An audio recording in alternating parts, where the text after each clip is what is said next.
আদেশে। আমার উস্তাদ বলছে আমার নাম ছিল শুধু ফজল হক।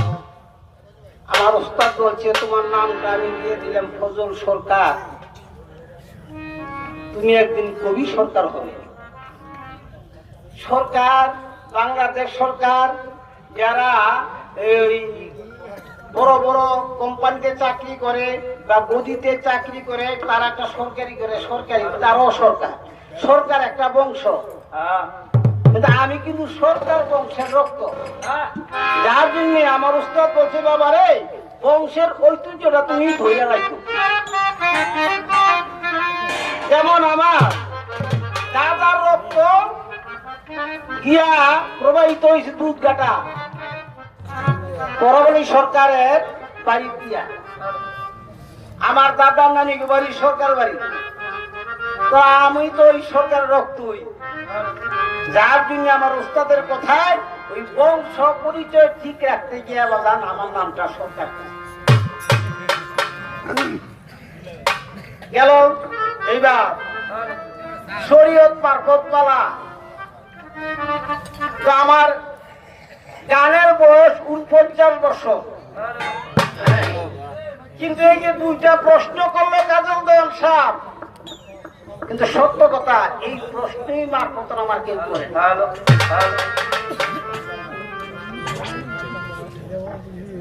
কোন জায়গার কোথায় না কোন জায়গায় সেটিং করছে এইটার নামই বয়াতি, এইটার নামই সেটিংটা করছে কি। আর হাসরের মাঠ, আর পাতের মাঠ, যার শব্দ তো মিলনের স্থান। আর মাঠে একদিন সমস্ত লোকে পূর্ণ উত্তন্ন হবে, কিয়ামতের পরে হাসরের মাঠ হবে সেই আরফাতের মাঠটা, যার শব্দ তো বালুময় স্থান, ধুধু বালু। এখন আমারে প্রশ্ন করছে কাকাজি এই আপনার দেহের মধ্যে আরফাতের জায়গাটা আমার যাইবেন কইবেন? আচ্ছা একটি আর একটা আবু হুরায়রা অনেক হাদিস লিখেছে। উসমান গনি, হযরত ওমর, আস্তে আস্তে আমি কিন্তু দেশের মানুষ। উসমান গনি, হযরত ওমর, হযরত আলী, আবু বকর সিদ্দিক এই খলিফার যুগে নামাজ পড়তেছে। এই আবু হুরায়রা মসজিদের সামনে গিয়া কয় তোমাদের নামাজ হচ্ছে না, তোমাদের নামাজ হচ্ছে না। উসমান গনি, ওমর, আবু বকর তারা মিটিং করলো। এরকম কথা যদি আবু হুরায়রা বলে তাহলে মানুষ তো নামাজের প্রতি বেখেয়াল হয়ে যাবে, কি করা যায়, কি করা যায়? তখন আবু হুরায়রাকে এই দেশ টাকা তুলে দিছে, দেশান্তরী করে দিছে, তোমার আর মক্কা নগর জায়গা নাই। এই আবু হুরায়রা দেশান্তরী হয়ে গেছে, বহু হাদিস লেখছে। সে আবু হুরায়রা রাসূলের এমন একটি সাহাবা ছিলেন, রাসূল আবুর করে বলছে আবু হুরায়রা তোমার চাদরটা ধরো। এই আবু হুরায়রা এইভাবে চাদরটা ধরছে, রাসূল পকেট হইতে এইভাবে হাতটা দিয়া এই মুঠ কইরা এই খালি হাতটার মধ্যে দেখো এইভাবে দিয়া কয় ঘুরো ঘুরো ঘুরো ঘুরো, ভালো করে ঘুরো, ভালো করে ঘুরছে। আবু হুরায়রা কইতে কি আপনাদের খালি খালি দেখি, আমার ওকে ঘুরো, ঘুরছে। যখন ঘোরার পরে এখন হাত আর রাখতে পারেন উজুনের ভারী, যেমন তার হাত সেই চাপ পরে সেই চাপ পরে। আবু হুরায়রা বলছে ইয়া রাসূলুল্লাহ আপনি আমাকে কি দিলেন, কি দিলেন? আমি তোমারে কিছু ইলম দান করলাম।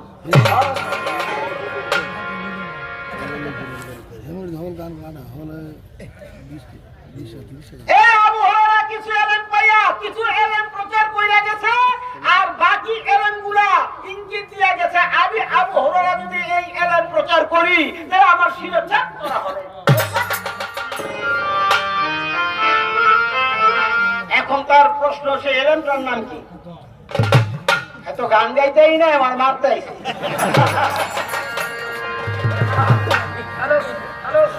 আচ্ছা যতটুকু আমার চেষ্টা করবো তোমার মনের সব পুরো করা দিলে বাবা। আগে একটা গান।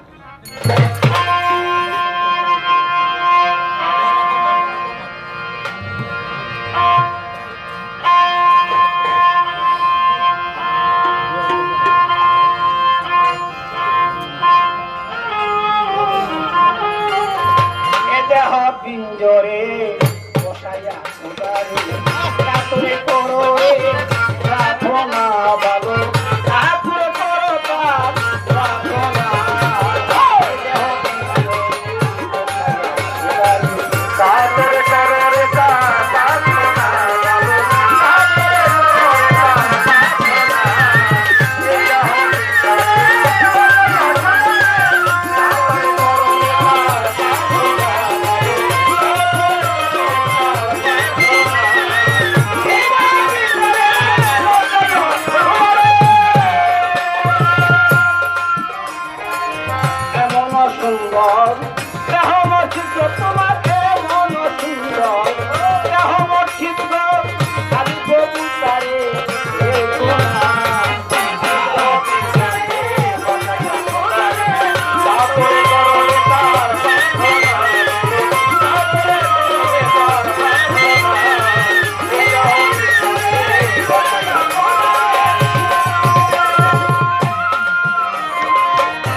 বাপের অন্য বেটা অন্য দিলাম তারে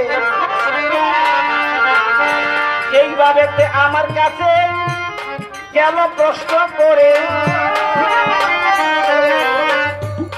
মারফত হইল গুপ্ত রহস্য আল্লাহ পাকে কয় দয়াল নবী কয় মারফতের এলেমের কি নাম কল্লা কাটা যাবে দুই একটা কথা আমার কাছে যেন কয় মারফত গুপ্ত এলেম গুপ্ত এলেম এই গুপ্ত এলেম যারা নাকি প্রকাশ্য আনন্দ দেখতে পারে তারাই সাকসেস তাই যেমন দুধের ভিতরে মাখন থাকে এই দুধরা গোয়ালে নিয়া চক্রা দিয়া ঘুরলে একদিকে পানি যায় আরেকদিকে এই মাখনটারে আবার আগুনের মধ্যে পাথরের মধ্যে দিয়া যখন চুলার মধ্যে বয়ে আগুন জ্বালাই দেয় এই মাখনটা গইলা গিয়া হয় কি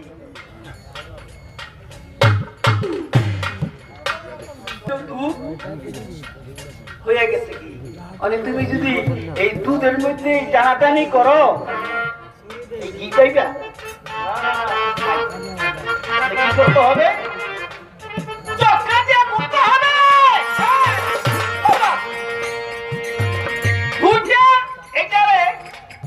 মাখন বাহির করতে হবে পানিটা যাইব যাকে মাথা বলে তারপর আগুনে গিয়া জাল দিলে তখন হয়ে যায় কি এই কি হইল মারফতের এলেম এইটার নাম হলো এলমে তাসাউফ এলমে তাসাউফ যে ব্যক্তি না বুঝবে সেই ব্যক্তি মারফতের কিছু বুঝবে না যেটা নাকি সুপার হইতে এলমে তাসাউফের উৎপত্তি সুপার তারা ভেড়ার পোষণে জামা কাপড় গায়ে দিত পোষণ ভেড়ার পোষণের ভেড়ার পোষণ দিয়া তাদেরকে বলা হয় তাদেরকে বলা সুপার এই সুপার হইতে এলমে তাসাউফের যেমন এলমে তাসাউফ পায়া মঞ্জুর হেলা বলেছে আনা ভোগ আনা ভোগ আনা ভোগ অর্থাৎ আমি খোদা তখন কাজী সাহেব দইরা তারে কতল করে যখন কতল করে রক্তে কয় আইনাল হক আমি খোদা যে কেনটাকে দিচ্ছে এমন কিছু জিনিস আছে মারফতে ওইটা গোপনে রাখতে হয় আবার কিছু জিনিস আছে ওই গোপন জিনিসটা ঘাটন করতে হয়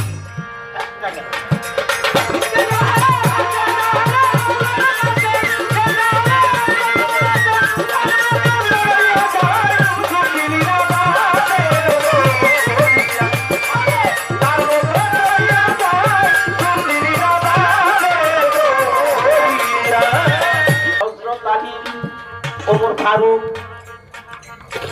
আবু বকর সিদ্দিক আবু হুরায়রা অনেক সাহাবাগো লইয়া আমার দয়াল নবী একটা কূপের পারে পয়সা আলোচনা যায় করিয়া হঠাৎ কইরা দয়াল নবী বলছে সাহাবাদের সাথে একটু অপেক্ষা করো আমি আসি এক জায়গা হইতে কথা কইয়া দয়াল নবী গেল গো চলিয়া অনেক দেরি হইতে আছে নবী আসে না ফিরিয়া সাহাবারা বলতে লাগলো হায় রে আল্লাহ কি করিয়াছে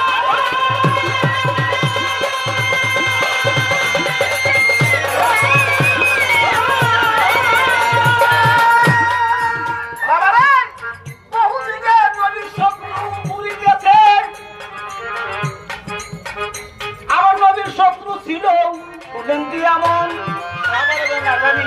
আমার রাসূলকে কুফরেরা পাইয়া নিধন করে ফেলেছে এক এক দিনে এক এক দিন চলেছে খুঁজতেছে নবী কোথায় গেছে আমার মারফতের এলেন কোথায় গেছে মেসটা শুনি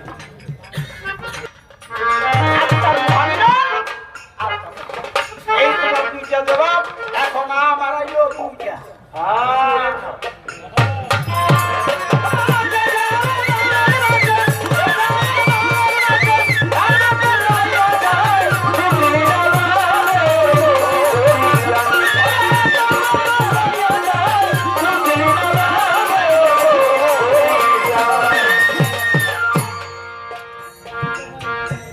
এবার একটা প্রশ্ন করি কোন গায়ে করে করলে জবাব পাই আর কোন গায়ে তো করলে জবাব পাই না দুঃখে মইরা যায় অনেক গায়কের সাথে গান গেয়া খালি দুঃখ লই গাইতেই খালি দেয়া না সকালে গুনি একটু আনন্দ পাই আর মনে মনে হেরে খালি গাইলে সারা হারাম জায়গায় খান গাই যাইছে আর কিছু নাই গিয়ে গান গাইতে কেমন মনে মনে করি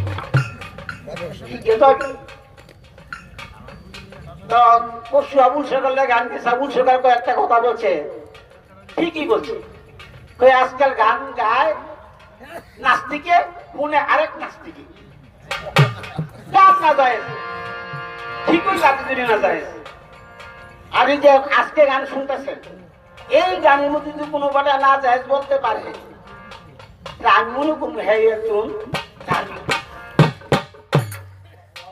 কোন ক্ষমতা নাই না যায় কোন ফাউল কথা বলবো না আল্লাহ নবীর কথা বলবো এটা না যাচ্ছি এখন আমার প্রশ্ন কাবা শরীফ পবিত্র স্থান আল্লাহর ঘর পবিত্র ঘর তুমি জবাব দিও তো যে হারাম শরীফ নাম হইলে গেলে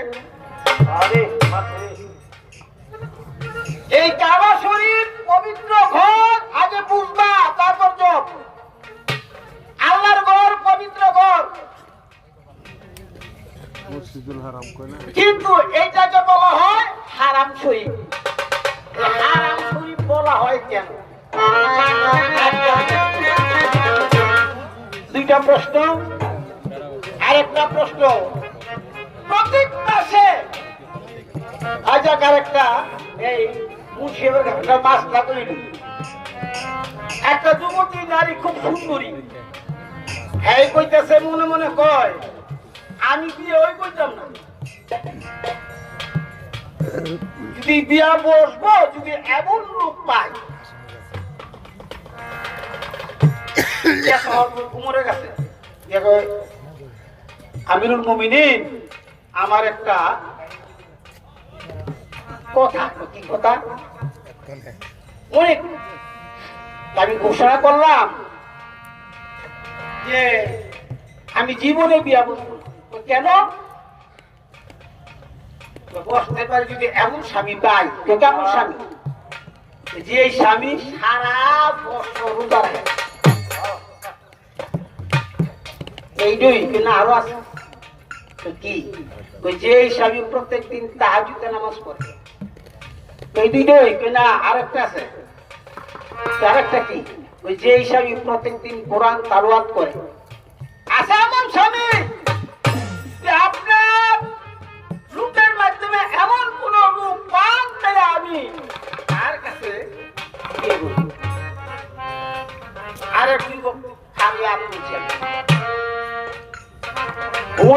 তুমি হাত করছো কি ব্যাপার ওই মহিলার শর্ত শুনছ কহ তুমি কি তাহাজ্জুদের নামাজ প্রত্যেকদিন পড়ো কহ কোরআন তেলাওয়াত করো কহ সারা বছর রোজা রাখো কহ অনেক মহিলাটা আমি এর কাছে গেব হয়তো তোমার সুন্দর করে বিয়ে পড়াইছে বিয়ে পড়ায় বাইক দিয়ে গেছে শ্বশুর বাড়ি গেছে শ্বশুর বাড়ি গিয়ে আনন্দ করে খাইতেছে তার স্ত্রী দেহে এই তাহাজ্জুদের নামাজ পড়ে পরের দিন রোজ ওরায় নেই কোরআন তালাওয়াত করতে দেয় নাকি মানে মনে মনে ভাবতেছে একদিন দুই দিন তিন দিন দেখা ভাবতেছে বললো কি করে কি আমি কার কাছে দিয়ে হয়তো হয়তো নতুন বিয়া করছে আমার নতুন পাইয়া হয়তো পুজো যেতে পারে দিয়ে আমি একটু দিই আর একটু দিই এই 15 দিন দেখছে এই 15 দিনের ভিতরে একদিন করে নাই, একদিনও রোজা রাখে নাই, একদিনও কোরআন তেলাওয়াত করে নাই। তো স্বামী চলেন উমরের কাছে যাবো। গেছে ইয়া কয় আমিরুল মুমিনিন আমি তার ভাত খাবো না। কেন? সে একদিনও তাহাজ্জুদ নামাজ পড়ে নাই, একদিনও কোরআন তেলাওয়াত করে নাই, একদিনও রোজা রাখে নাই। ওয়াদা ভঙ্গ করেছে। ওয়াদা ভঙ্গকারীর কাছে আমি সংসার করবো না। কত তোমার স্বামী আইছে কহ, ঠিক আছে রাখো। হ্যাঁ জিয়া কি তুমি পড়ছো? তাহাজ্জুদ নামাজ কহ পড়ছি তো, প্রত্যেকদিন পড়ছি। কেমনে পেয়ে যায় এমনি এমনি উমর কে হ্যাঁ ওকে ঠিক।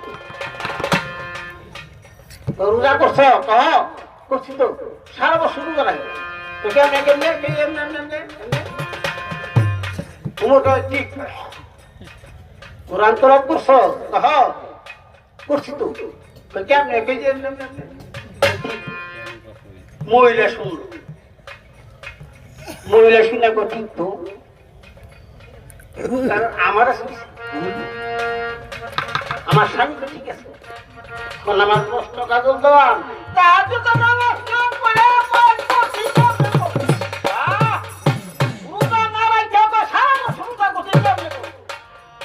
কোরআন তালাওয়াত না করে কোরআন খতম করছি সে কেমন করে এইটার মাছ লাগাইছে বাবা রে।